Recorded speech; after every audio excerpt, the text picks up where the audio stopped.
늦은 밤, 방송국을 출발해 도착한 곳은 보성? 어라, 항구네요? 밤이 돼야 활동을 시작하는 이들이 있다는 이곳. 하나둘씩 그 모습을 드러냅니다. 뭐해, 빨리 와. 낙지 잡으러 가게. 대한민국 국민 보양식 낙지. 낙지 조업은 늦은 밤부터 새벽까지 쉴 새 없이 이어지는데요.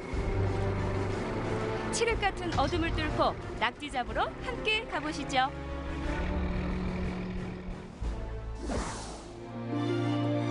천혜의 뻘을 품고 있는 보성 등량만. 늦은 밤이 되자 어김없이 나타나는 선장님과 선원들입니다. 뭐해, 빨리 와. 낙지 잡으러 가게. 얼른 와. 매일 밤 11시가 되면 출항하는 진명호. 낙지 잡으러 지금 출발합니다. 밤에 작업을 해야만이 아침에 오전 입판을 할 수가 있어요. 야행성인 낙지 덕에 남들은 곤히 잠든 늦은 밤 조업하는 수고로움이 있지만 어민들 생계 책임지는 귀한 낙지인 만큼 기쁜 마음으로 바다에 나간다고 합니다.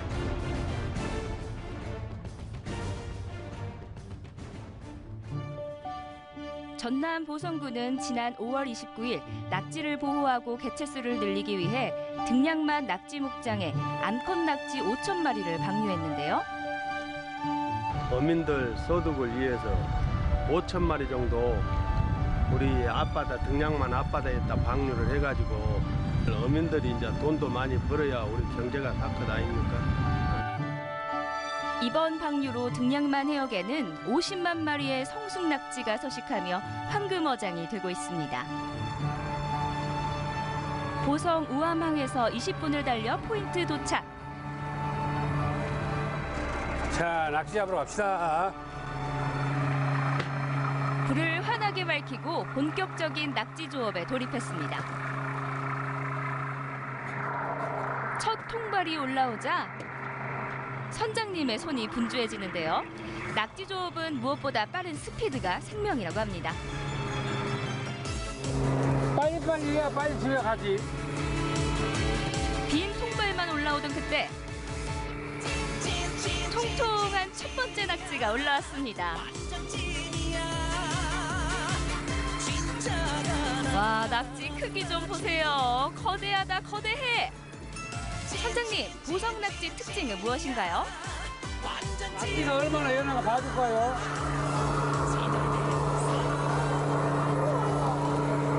이렇게 연해가지고 맛있어요, 낙지가. 상처 없이 매끈한 통발 낙지는 힘도 최고. 이거 낙지랑 팔씨름 대결인데요. 예전에는 서도 힘들어가지고 농사일 못하면 낙지 먹기 어렸어요.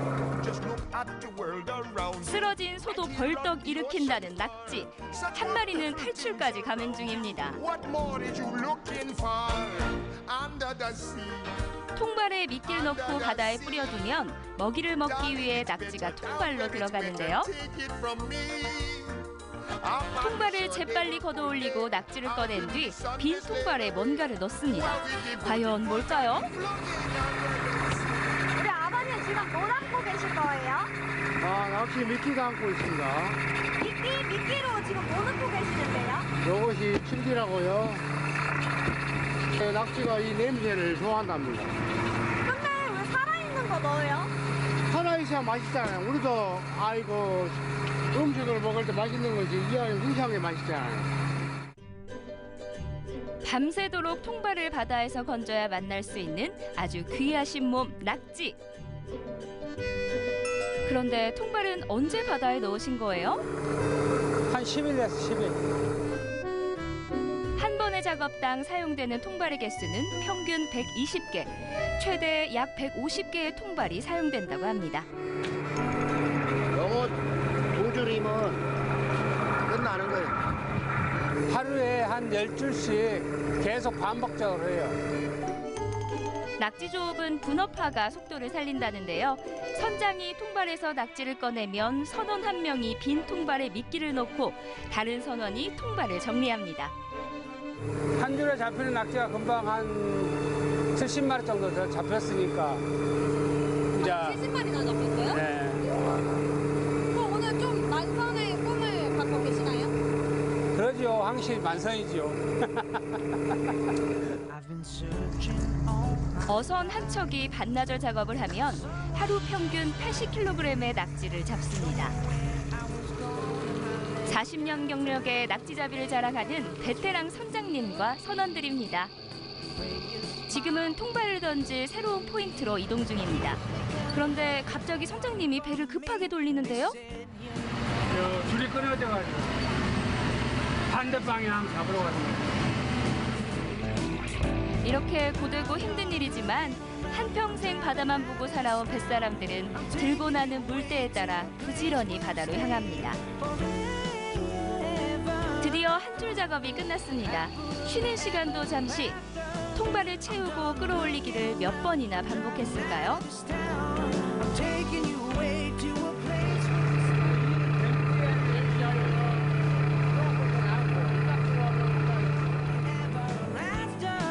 어선 가득 만선의 꿈을 안고 다시 이동합니다. 이때 진명호를 찾아온 마을 이장님. 지금 뭐 하시는 거예요? 라면 끓여주려고. 이장님이 진명호 선장님과 선원들을 위해 낙지라면을 끓여주러 왔습니다. 우리 따블이야. 그거 왜 까시는 거예요? 따블 해야 돼. 갓 잡은 낙지를 먹기 좋게 손질하고 낙지부터 끓는 물에 넣습니다. 간식으로 라면 끓여주려.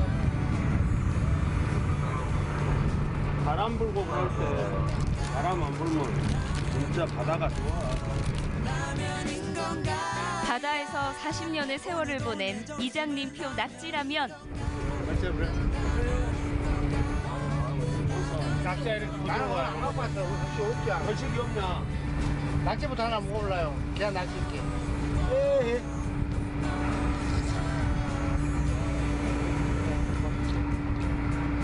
한번 왔어. 피로를 싹 다 풀어주는 별미입니다. 낙지가 한참 되고 막 구멍이가 벗겨져.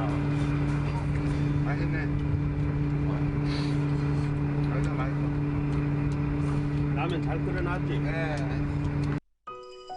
모처럼의 여유입니다. 내가 지금 59이니까 17살부터 했다 무슨 몇 년이야? 우리 어렸을 때는 생활이 궁핍했지. 이러니까는 학교도 많이 안 다니고 바다에 다니게 되고 종사하게 되고 바닷가니까. 탄지는 얼마 안 됐어요. 총 타봤자 한 1년이나 탔나. 직장생활 하고 기농을 하고 이제 배를 좀 타고. 이들에게 바다는 어떤 의미일까요? 돈이. 저는 뭐이라고 생각하는데요. 이렇게 잠 못 자고. 그렇기 때문에 우리는 돈이 목적이잖아요. 돈이. 일단 사람 돈이 좋잖아요. 그래서 열심히 하고 있는 거예요. 누구를 위해 그렇게 열심히 일하세요? 아, 가족이죠. 하루 일과 마치고 이제 밖에 나가서 뭐랄까 이런저런 이야기 하면서 하는 게 뭐죠. 다른 게 뭐 있겠습니까? 오늘 받은 악기 키로에 한 33,000원 정도만 나왔었어요. 사랑하는 가족을 위해 새벽까지 열심히 일하는 진명호 식구들. 어느덧 날이 밝았습니다.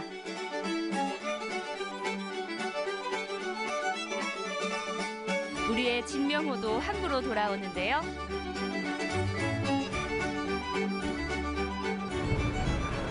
오늘 좀 많이 잡으셨어요? 아, 오늘 많이 못 잡으요. 왜요? 줄수를 다 못 봤어요. 하나, 원래 12번 하신다 그랬잖아요. 몇 번까지 하고 오신 거예요? 번을 더 하고 왔어요. 무트로 돌아오자마자 선장님과 선원들은 크기와 상태에 따라 낙지를 선별합니다.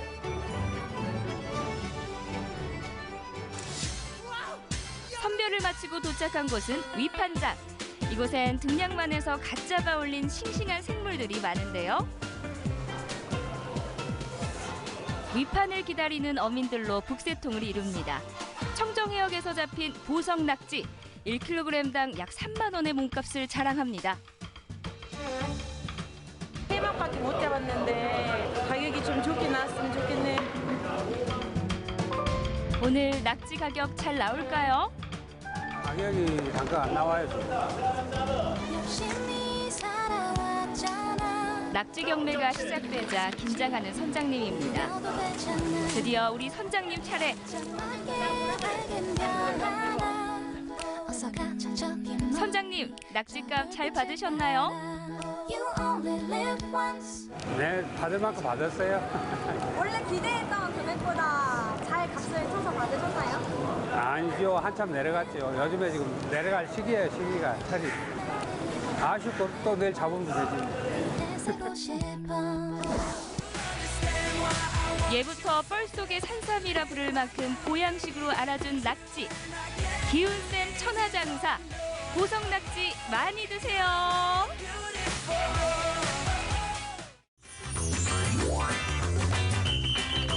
날 따라와요, 날 따라와, 다 같이 날 따라와요. 여러분, 날 따라와요.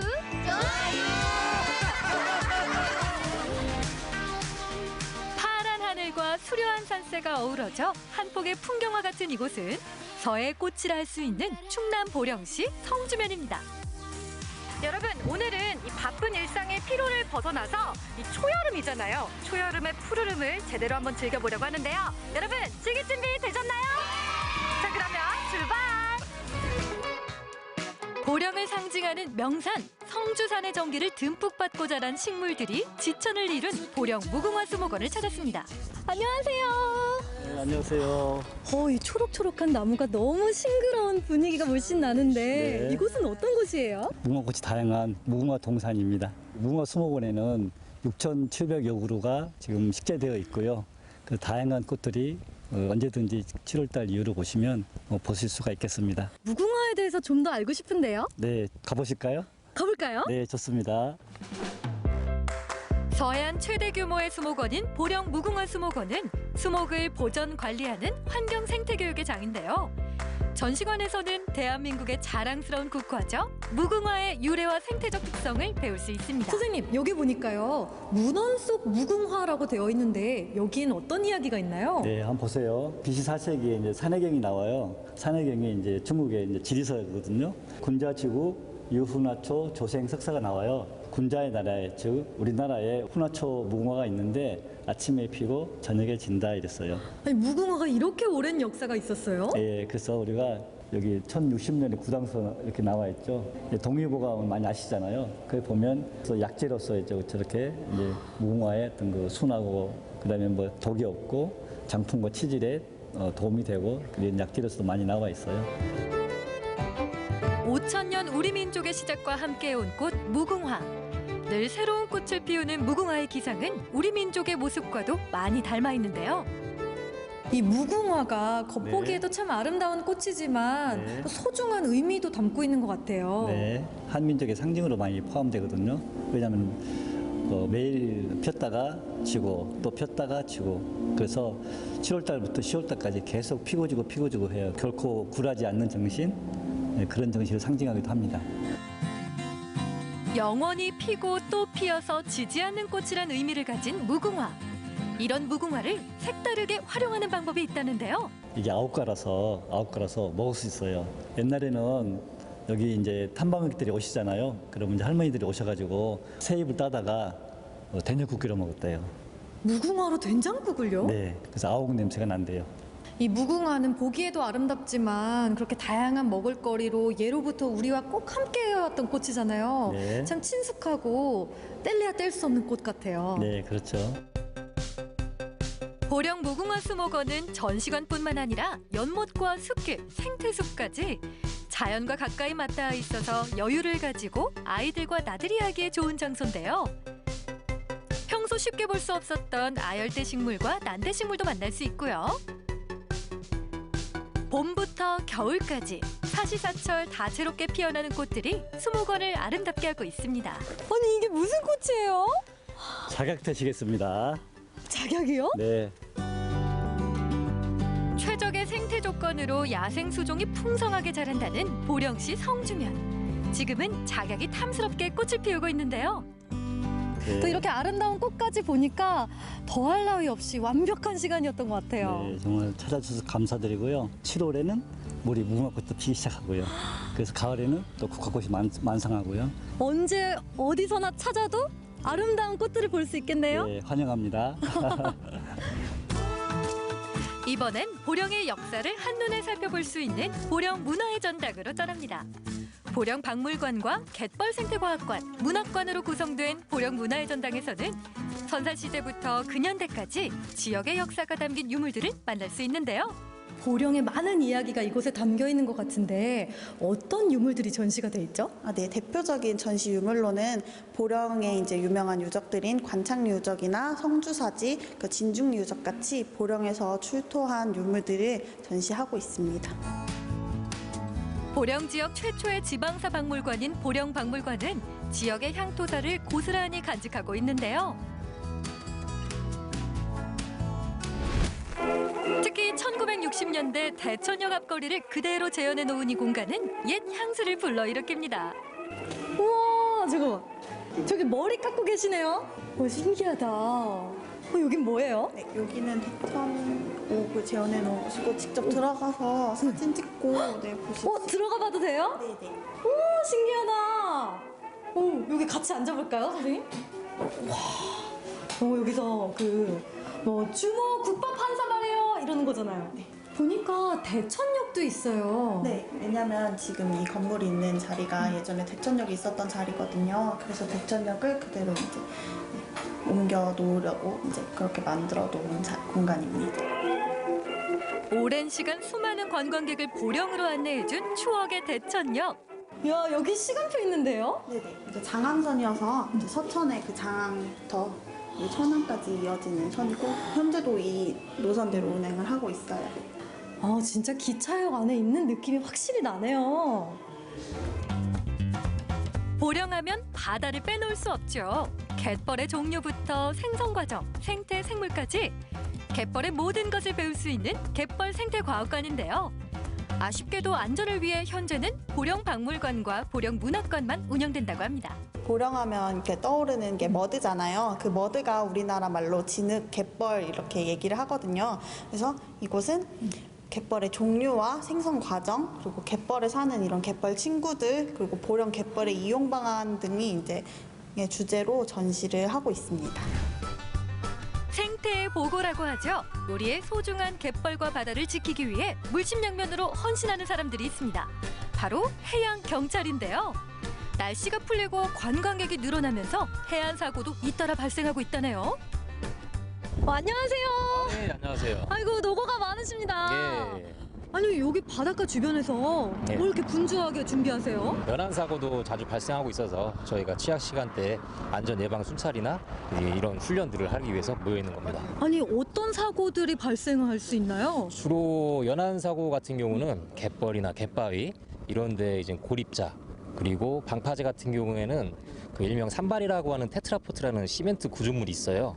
거기 그 공간이 상당히 큰데 그곳에 이제 미끄러져서 추락하거나 발을 헛디디거나 그런 추락 사고들이 있습니다. 이 갯벌에 와서 조개를 또 캐야지. 조개 칼국수 해 먹어야지. 소라도 잡고. 좀만 더 저쪽으로 가서 좀 더 캐러 가면 안 돼요? 계속 잡고 싶단 말이야. 이제 가야겠다. 힘들어. 힘들었어. 잠깐만요. 사람 살려! 누구 없어요? 갯벌 고립 사고 발생. 해양 경찰이 출동합니다. 괜찮으세요? 제가 진짜 잠깐만 발이 안 빠져가지고. 저희가 지금 구해 드릴 테니까 안심하시고요. 일단 다리부터 천천히 뺄게요. 네. 오른발 빼드릴게요. 네. 하나, 둘, 셋. 네, 그리고 편하게 이쪽을 머리로 두고 누우시면 돼요. 위로 올라오시고요. 대천 방조제는 특히 갯벌이 깊어서 갯벌 고립 사고가 잦다고 합니다. 항상 조심하셔야겠죠.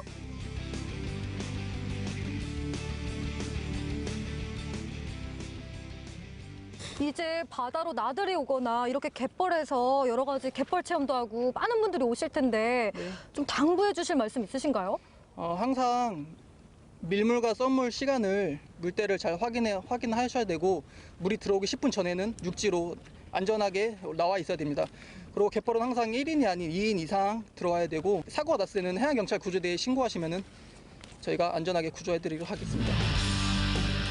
방문객들의 안전을 위해 해양경찰은 안내방송과 열 감지기, 24시간 감시 카메라 등을 통해 위험 요소를 최대한 차단하고 있다고 합니다.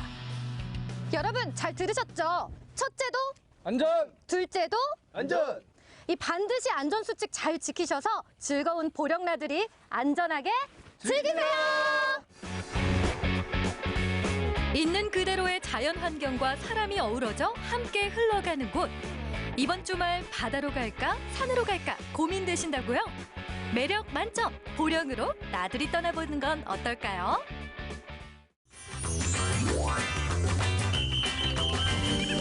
바야흐로 직콕의 시대가 밝았으니 갈까? 이 시국에.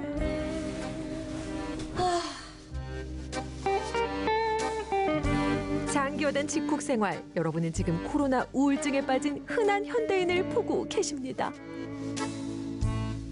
도레미파솔라시도 도저히 안 되겠다. 여러분, 전 떠날 겁니다. 어디로요? 세계여행 갑니다. 아니, 시국도 시국인데 지구촌 전체가 그야말로 초비상인데 세계 여행이 웬 말이죠? 가뿐한 발걸음으로 나서는 초롱 리포터. 호기롭게 챙긴 준비물은 여권과 숟가락? 초록 씨 어디 가세요? 저 오늘 세계여행 갑니다. 아니, 음식을 알면 문화를 알 수 있다고 했지 않습니까? 제가 오늘 세계 곳곳의 맛을 방 구석구석까지 모시고 가겠습니다. 저만 믿고 따라오세요. 후후! 맛을 알면 그 나라의 문화를 만끽할 수 있다? 방구석 탈출이 가장 어렵게만 느껴지는 요즘, 굳이 비행기 타고 멀리 나가지 않아도 안전하게 맛있게 즐길 수 있는 세계 여행 코스를 소개합니다. 세계의 맛을 방구석구석까지 방구석 세계 맛기행! 다들 숟가락 들고 컴온!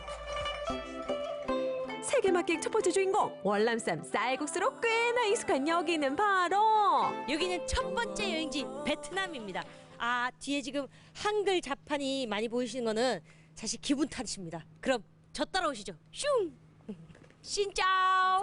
신짜오! 아유, 반갑습니다. 여기 오면 베트남의 맛을 정통으로 맛볼 수 있다는데 확실합니까? 맞습니다. 그럼 저 빨리 그 맛 좀 보여주십시오. 네. 가시죠. 예.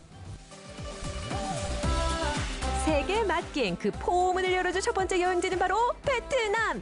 현지에서 살아오며 직접 먹었던 베트남의 맛 그대로 한국의 베트남의 맛을 전파 중인 김은정 대표. 이거 베트남이 제 앞으로 통째로 배달된 느낌인데요. 베트남 음식 설명 좀 해주세요. 여기는 bunbo회예요. bunbo회. 매콤한 쌀국수이고. 푸짐한 베트남 한상.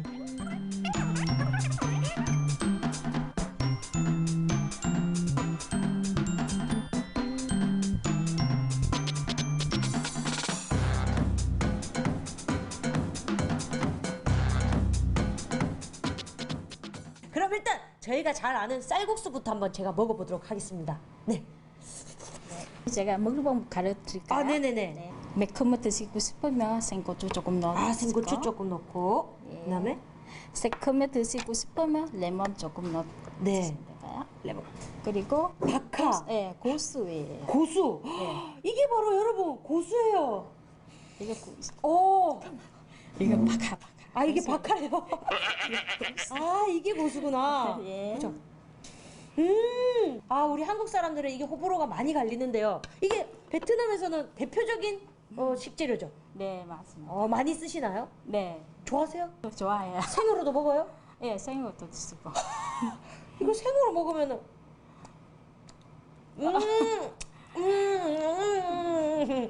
맛있죠? 네, 맛있습니다. 뼈에 좋고 혈당을 낮춰주는 베트남의 진한 향긋함. 고수까지 맛보고 나면 당신은 베트남 마스터. 속까지 풀리는 뜨끈한 국물 한 입. 이건 뭐죠? 반미. 반미라고 했죠. 베트남식 샌드위치가 있습니다. 한번 먹어보도록 하겠습니다. 푸짐한 반미의 맛은 독특해요. 베트남이 제 온몸을 휘감는 것 같아요. 와, 박항서 감독님도 울고 갈 맛입니다. 자, 이렇게 다양한 음식이 있는 베트남 음식점으로 오세요! 신마야오. 신마야오. 예. 자자 안전벨트 꽉 매시고 이번 여행지 맛의 천국 싱가포르에 도착해야 하는데 어째 헤매는 초롱 리포터? 혹시 길을 주셨어요? 혹시 이 근처에 싱가포르 가는 길이 있다고 들었거든요? 아, 싱가포르 가는 길이요? 잘 알죠. 저 따라오세요. 정말요? 네. 오, 찾았다! 가시죠! 익숙한 골목에서 싱가포르로 통하는 길을 찾다. 커피향을 따라오며 만날 수 있는 싱가포르 커피 전문점이 두 번째 주인공.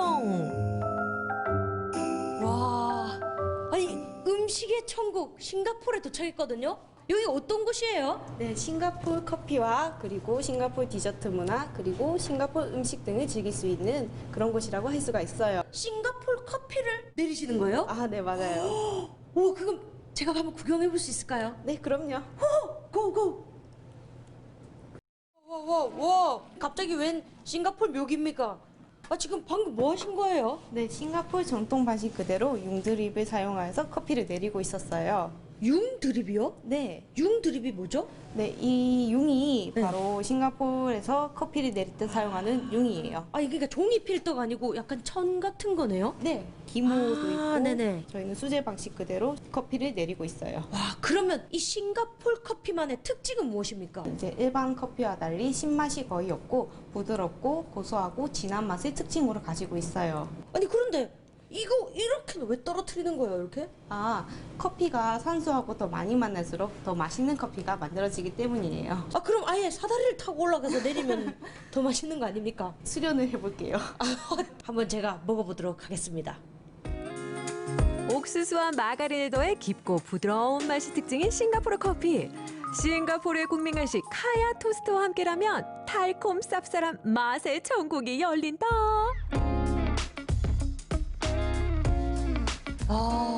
싱가포르의 향이 펄펄 나고 있습니다. 진하지 않고 고소해요. 제가 한국에서는 이런 맛을 느껴본 적이 없거든요. 이 싱가포르 커피를 어떻게 이 한국에 들여올 생각을 하셨는지. 싱가포르 커피는 일반 원두 커피와 달리 수입 절차가 매우 까다롭고 유명 조제 커피 업체도 처음에는 이제 수출을 꺼려했는데 저희들의 열정을 보고서 개업대 사장님이 한국을 직접 방문하셔서 관심을 많이 가져주셨어요. 이 맛을 들여오기 위해 고생 많이 하셨네요. 네. 와, 그리고 이게 국내 최초라고 하는 거거든요. 그러니까 한번 와서 드셔보셔도 될 것 같습니다. 그리고 토스트와 달걀이 보이거든요. 네, 이곳은 싱가포르 현지에서 로컬인들 사이에서 아침 식사로 즐겨 먹고 있는 카야 토스트와 그리고 수란인데요. 카야 토스트를 이렇게 수란과 찍어서 드시거나 간장과 후추를 사용해서 간을 맞추시고 따로 드시거나 하시면 될 것 같아요. 그렇구나. 저희도 디저트를 한번 먹어볼까요? 네. 감사합니다. 동공 확장, 한 입 크게 먹어보는 싱가포르의 맛. 사장님 이거 맨날 드시는 거예요? 네. 부럽다. 여러분 지금 뭐 하십니까? 영주로 오셔서 싱가포르를 맛보십시오. 우리 동네 싱가포르로 오세요! 아시아를 떠나 멀리 찾아왔습니다. 솔솔 풍기는 음식 향기부터 유럽 감성 가득 담은 이번 여행지는 네! 마지막 여행지 이탈리아에 도착했습니다. 여기가 어디라고요? 이탈리아! 그렇죠. 방금 보신 분은 한국인 관광객입니다. 여기까지 먼 길 한국 차가 수출했군요. 그렇지만 우리에게 뭐가 기다리고 있다? 맛있는 음식이 기다리고 있겠죠. 무슨 음식일까요? 한번 가보도록 하겠습니다. 경북 문경, 작은 골목 끝에서 마주한 유럽, 이탈리아의 감성까지 넉넉히 담은 마지막 미식 여행지. 소박한 공간 속 나를 위한 작은 선물이 되어주는 이탈리아식 요리가 펼쳐집니다. 와, 이탈리아! 본조르노! 반갑습니다. 아, 안녕하세요.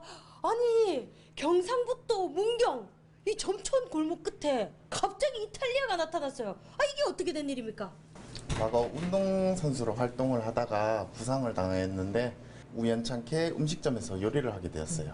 근데 요리가 너무 재밌는 거예요. 그래서 서울과 부산을 오가면서 요리를 하고 있었는데 문득 생각이 들었어요. 아, 내 고향은 정통 이탈리안 레스토랑이 없구나.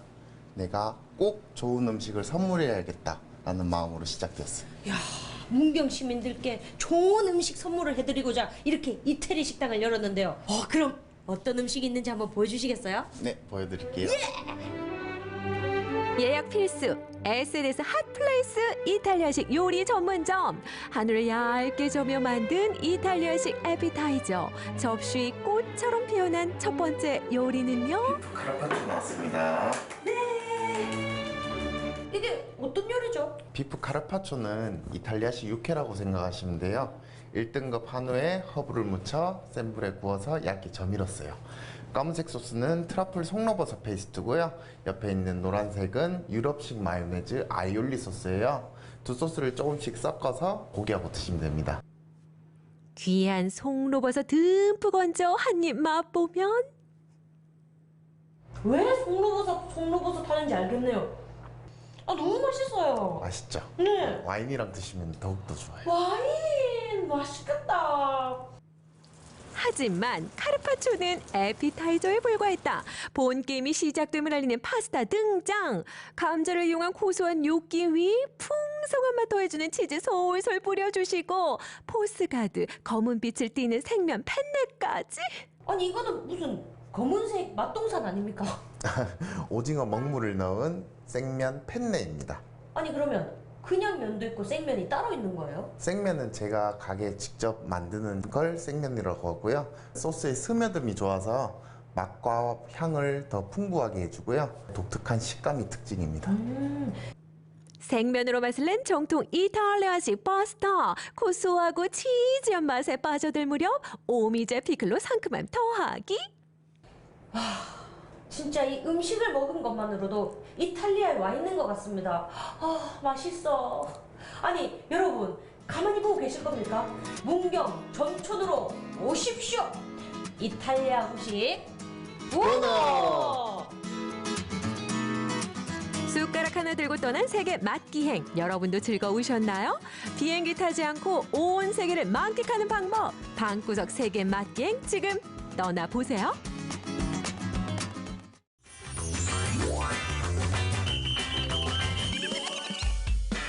조금 더 시간이 걸려도 조금 더 손이 가도 포기할 수 없는 맛의 퀄리티. 남다른 철학과 방식으로 최고의 맛을 지켜가는 사람들이 있다고요? 확실히 다른 게 느껴지는 것 같아요. 오시가 드셔보시면 압니다. 다른 집하고 정말 다릅니다. 이 집. 남다른 맛의 비법은 바로 숙성. 일주일 이상 기다려야 맛볼 수 있는 숙성 회부터 최소 한 달은 기다려야 맛볼 수 있는 숙성 돼지고기까지 참을성 있는 자만이 누릴 수 있는 최고의 맛이 있다. 잊지 못할 숙성의 맛 지금 공개합니다.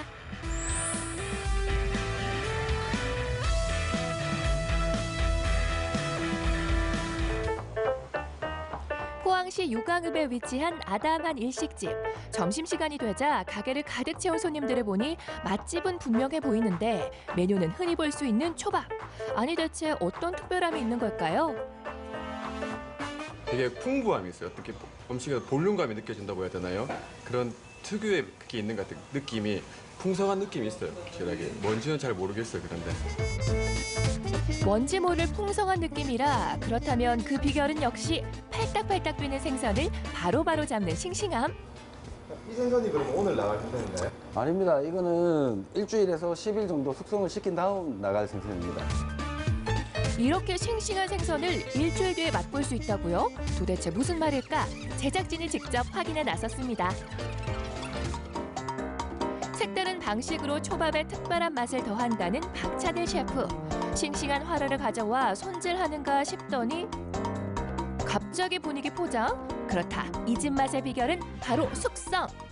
저도 처음에는 화로를 가지고 막 잡아서 바로 잡아서 뭐 한 2-3시간 정도 숙성을 했다가 이제 초밥을 지어 드렸는데 이게 밥 따로 회 따로 노는 경우가 많습니다. 탱글탱글한 식감으로 초밥을 드셔야 되니까 저도 그렇게 먹다가 보니까 이게 좋지가 않더라고요. 질감도 그렇고. 숙성을 하게 되면 각각의 생선의 맛을, 고유한 맛을 느끼실 수도 있고요. 감칠맛도 좋고, 회의 식감도 좋으면서 또 초밥이랑 또 되게 잘 어울립니다. 그 밥과 회가 같이 넘어가게 됩니다. 박찬일 셰프의 숙성회는 일명 치모토식 숙성법을 사용하는데요. 생선의 머리를 자르지 않고 급소를 찔러 기절시킨 후 호수를 이용해 피와 내장을 깨끗이 제거합니다. 이렇게 하면 공기와 닿는 절단면을 최소화하기 때문에 맛있게 숙성을 할 수 있는데요. 머리를 자른 생선과의 차이 보이시나요? 다른 곳은 아마 생선 머리를 절단하고 그래서 내장을 끄집어내고 이렇게 작업을 하고 있습니다. 근데 저는 머리를 자르지 않고 뇌관을 찔러서 기절을 시킨 다음 생선에 있는 피를 싹 뺀 다음 내장 제거를 깨끗이 하고 통째로 숙성을 하게 됩니다. 일단은 생선 머리 자르면 자르는 순간부터 사후경직이 옵니다. 근데 뇌관을 찌르면 아직 기절해 있는 상태라서 스트레스 받지도 않고 그래서 좋은 식감을 또 가지고 있고 피를 싹 제거를 하게 되면 숙성 과정도 오래 늘어나고 비린 맛도 전혀 없게 됩니다. 그래서 이제 이렇게 숙성을 하게 되었습니다. 피를 모두 제거한 생선은 숙성 준비를 시작하는데요. 작은 생선은 통마리로, 큰 생선은 이렇게 손질해서 포장하고요. 날짜 표시와 함께 진공 포장까지 하면 준비 끝. 그런 다음 다시 물에 입수. 냉장 보관을 하게 되면 냉장고 문을 계속 열었다 닫았다 하게 되면 온도 변화가 되게 심합니다. 침수 숙성을 하게 되면 문을 열었다 닫았다 해도 그 온도 변화가 크게 일어나지 않습니다. 일정하게 되어 있고 고기 한 마리씩 끄집어내기 때문에 그 다른 고기들한테는 지장을 주지는 않습니다. 그래서 숙성시킬 수 있는 비결이라고 생각합니다. 보통은 일주일, 방어처럼 큰 생선은 100일까지 침수 숙성 과정을 거쳐야 비로소 손님상에 오를 수 있습니다.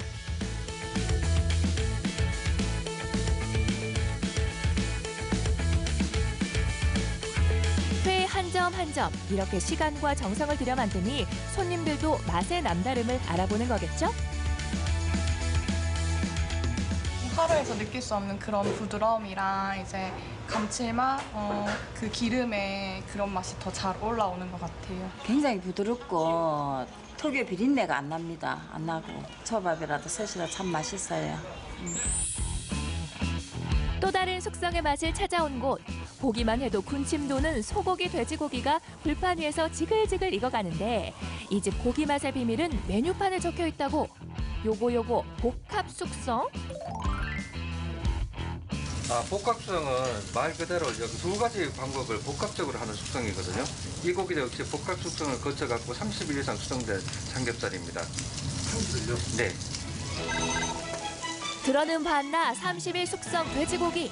더욱더 궁금해지는 복합 숙성의 비밀을 밝히기 위해 영업시간 전 식당에 도착. 부위별 돼지고기들이 한 단계 업그레이드된 맛을 얻기 위해 대기 중인데 이제 알려주시죠. 일반적으로 그 숙성 방식은 건조 숙성과 습식 숙성이라는 게 있는데 그 두 가지를 교차를 시키면서 복합적으로 하는 걸 복합 숙성이라고 합니다. 건조 숙성은 드라이 에이징, 말리는 거를 얘기를 하는 거고 습식 숙성은 진공 포장된 상태로 그대로 보관하는 것을 그 습식 숙성이라고 하는데 저희 가게에서 그 두 가지를 교차를 시키면서 한 40일 정도 숙성을 하고 있습니다. 가게 옆에 따로 마련된 숙성고 대공개. 돼지고기는 습식, 건식의 순서로 30일 정도 숙성하고요. 소고기는 습식, 건식, 다시 습식 순으로 40일 정도 숙성을 거칩니다. 숙성고의 가장 큰 그 포인트는 정온 기능입니다. 그러니까 온도에 편차가 없이 일정한 그 온도를 유지시켜주는 기능이 가장 큰 그 장점, 그 기능인데요. 저희 숙성고 같은 경우에는 팬이 2개가 달려 있어가지고 온도가 절대 이제 1도에서 2도 정도 이상의 편차가 생기지 않도록 항상 일정하게 유지시켜주는 그런 기능이 있습니다. 숙성고에서 한 달여의 시간을 보낼 때는 다 그만한 이유가 있는 거겠죠. 각각 습식과 건식 숙성 과정을 거친 고기는 어떤 변화를 겪게 되는 걸까요? 습식 숙성의 가장 큰 장점은 연육 작용입니다. 부드러워집니다. 굉장히 고기가. 그다음에 건조 숙성은 그 고기의 그 육향과 풍미가 굉장히 끌어올려지게 됩니다. 그래서 일반적으로 습식 숙성을 많이 하게 되면 고기의 연육 작용, 부드러움이 좋아지고 그다음에 건조 숙성을 하면은 육향, 육즙이 풍부해진다고 얘기를 많이 합니다. 그래서 저희 그 가게에서는 그 두 가지를 교차를 시키는 겁니다. 두 가지 방식을 교차하는 복합 숙성으로 고기가 더 맛있어진다는 건 알겠지만 한 달 이상이나 걸리는 이 까다로운 숙성을 고집하게 된 이유가 있을까요? 일반 그 돼지고기나 소고기 같은 경우에 그 농장 그리고 그 가공 공장에 따라 갖고 맛의 편차 그리고 품질의 차이가 굉장히 심합니다. 어떨 땐 돼지고기 냄새, 소위 잡냄새도 많이 나고요. 근데 그거를 잡기 위해서 일률적인 맛과 품질을 유지하기 위해서 맨 처음에 숙성을 시작하게 됐습니다. 숙성을 하면 가장 큰 건 연육작용, 부드러움과 그다음에 그 육향, 풍미가 상당히 많이 올라오게 됩니다. 그게 숙성의 가장 큰 장점입니다. 숙성이 완료된 고기는 손님상에 오를 준비를 하는데요. 아니 그런데 뭘 자꾸 따로 떼어 놓으시는 거죠? 건조 숙성을 하게 되면은 겉면이 완전히 말라버립니다. 이런 식으로. 그러니까 이걸 손님상에 제공을 할 수가 없으니까 겉면에 말라붙어 있는 고기를 다 제거를 일일이 다 해야 되는 겁니다. 다 버려요? 다 버립니다. 자, 이제 숙성에 대한 공부는 마쳤으니 제대로 한번 맛을 봐야겠죠? 저녁 시간이 되자 가게는 금세 만석. 알등심하고 삼겹살하고 좀. 네, 알등심은 그 테이블당 2인분 한정인데 괜찮으시겠습니까? 네, 알등심 2인분하고 삼겹살 2인분 준비해드리겠습니다. 주문하신 알등심 나왔습니다. 감사합니다. 아이고. 이곳의 시그니처 메뉴는 바로 이 알등심. 한 테이블당 2인분, 그것도 딱 한 번만 주문할 수 있는데요. 다른 부위에 비해 숙성 기간이 길어 많이 만들 수 없기 때문에 여러 손님이 맛보게 하기 위한 방법이랍니다. 이제 숙성된 고기 맛 한번 볼까요? 두툼함에 한 번, 부드러움과 육향에 2번 바란다는 그 맛 어떤가요? 드라이에이징에서 숙성을 하다 보니까 고기가 굉장히 육향이 진하게 우러나고 그로 인해 고기 맛이 정말 고소한 맛이 나요. 굉장히 고기가 부드럽고 감칠맛도 나고 버터향 뭐 그런 비슷하게 풍부한 그런 육향도 매우 좋은 것 같아요. 다른 일반적인 숙성 안 한 고기는 하고는 확연하게 차이가 나실 겁니다. 긴 시간과 노력이 드는 만큼 더 깊은 맛을 선사하는 숙성회와 숙성 돼지고기. 늘 한결같은 맛과 최상의 퀄리티를 위해 애쓰는 사장님들이 있어 더 풍성한 맛을 즐길 수 있는 거겠죠? 숙성의 달인들, 앞으로도 파이팅! 다 같이 놀자 동네 한 바퀴 하우! 어린 시절에 다 이 노래 불러오시지 않습니까? 저도 어린 시절에 많이 불렀던 노래인데 골목길의 추억들이 참 많습니다. 한켠에서는 고무줄 놀이하죠. 옆에서는 줄쫙 긋고 아주 그냥 사방놀이 하지 땅 따먹기 하지. 저도 어린 시절에 땅 따먹기 좀 했거든요. 이렇게 추억이 가득한 골목길이 지금은요 역사와 문화 그리고 사람을 잇는 새로운 공간으로 재탄생돼가고 있답니다. 원도심 골목길 투어니까 추억 돋게 예전 방식으로 한번 출발해볼까요? 지금부터 저를 따라오세요. 팔로미 창피하네요. 그냥 노래 부르면서 갈게요. 다 같이 놀자 동네 한 바퀴 골목과 골목을 따라 이어지는 과거와 현재, 어제와 오늘의 만남. 그 즐거운 마실 돌기가 시작됩니다. 다 같이 돌자 읍내 한 바퀴. 야, 이 건물 엄청 오래오래 보이는데요. 안녕하세요. 예. 네, 반갑습니다. 네. 광양문화관광해설사 문현정입니다. 해설사님이구나. 네. 아니 건물 진짜로 오래돼 보이는데요. 오래됐죠. 이 건물은 네. 조선시대 때 네. 작청이 있던 자리예요. 네. 그 작청 육방이 근무를 하던 곳이고 그리고 1913년에 일제시대 때 허물어졌어요. 허물어지다가 43년에 네. 군청으로 건물이 지어지게 되고 그렇죠. 네, 2007년까지는 읍사무소로 네. 사용되었고 그리고 11년부터 지금까지는 역사문화관으로 사용되어지고 궁금하시죠?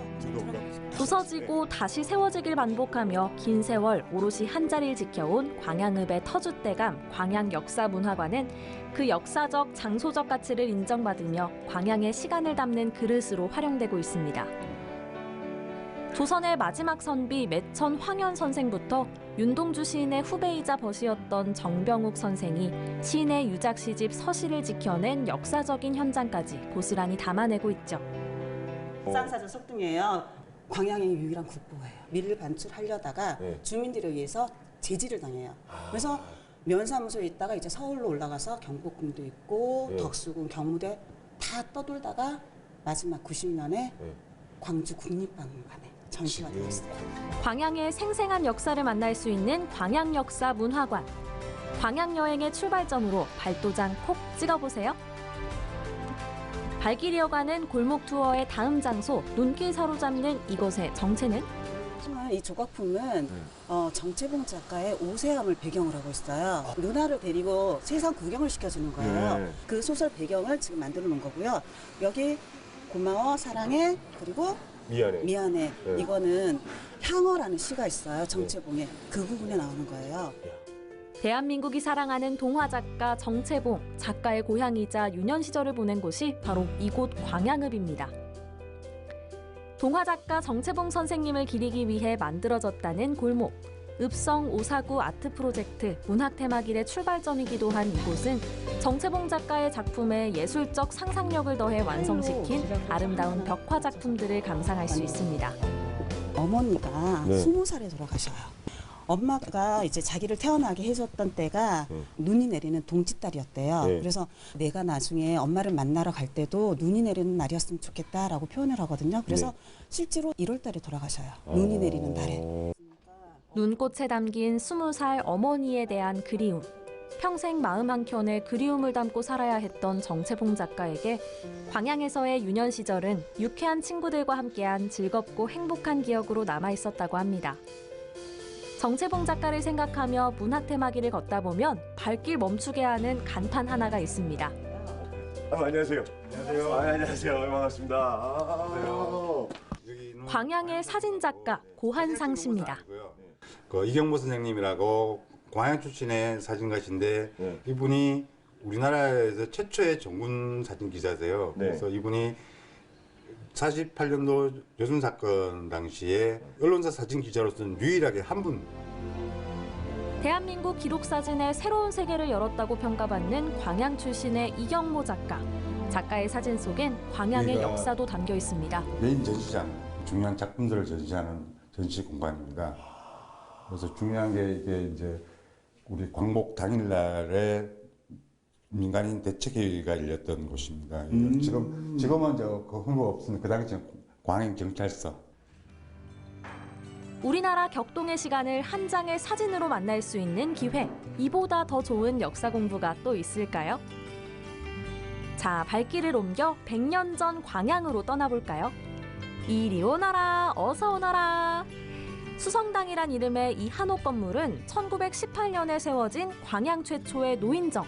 100여 년 전 지역 어르신들의 사랑방 역할을 했던 수성당의 전통은 100년이 흐른 지금까지도 지켜지고 있습니다.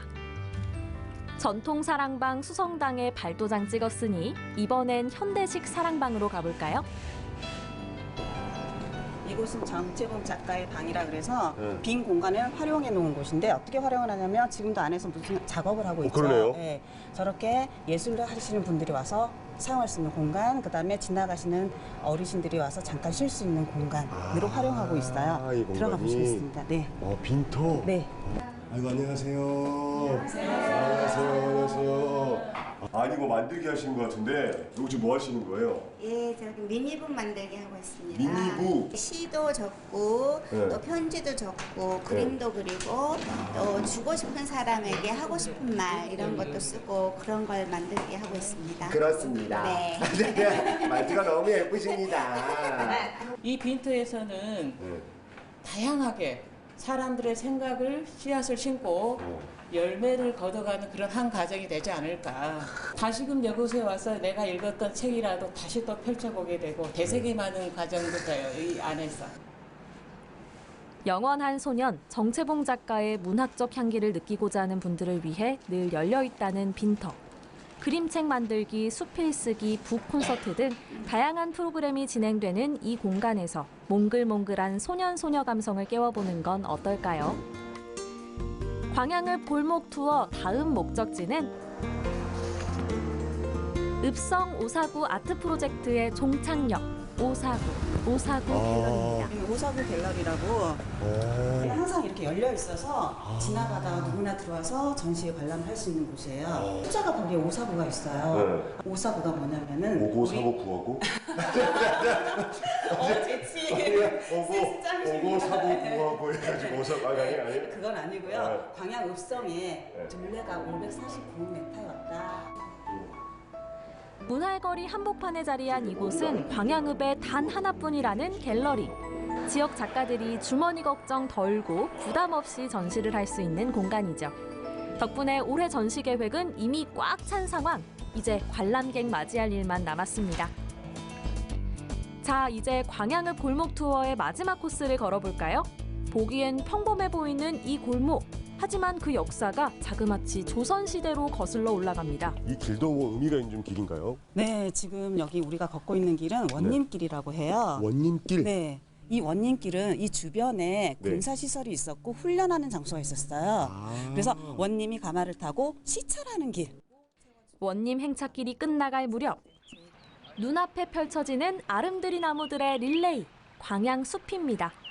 광양숲은 유당공원에서부터 여기 동초등학교 네. 안쪽, 담장 안쪽으로까지 이어진 숲을 이야기하는데 그 길을 읍수라 그래요. 읍성을 왜 보호하냐면은 여기 바로 앞에가 다 바다였어요. 네, 바다니까 강한 바닷바람이 불어오겠죠. 그쵸. 예, 바닷바람을 막기 위해서 방풍림 기능을 역할하는 그런 나무를 심었고 그리고 읍성이 보이지 않도록 군사 보안님 목적으로 심어진 숲이에요. 이제는 광양 시민들의 쉼터로 자리 잡은 역사의 숲길.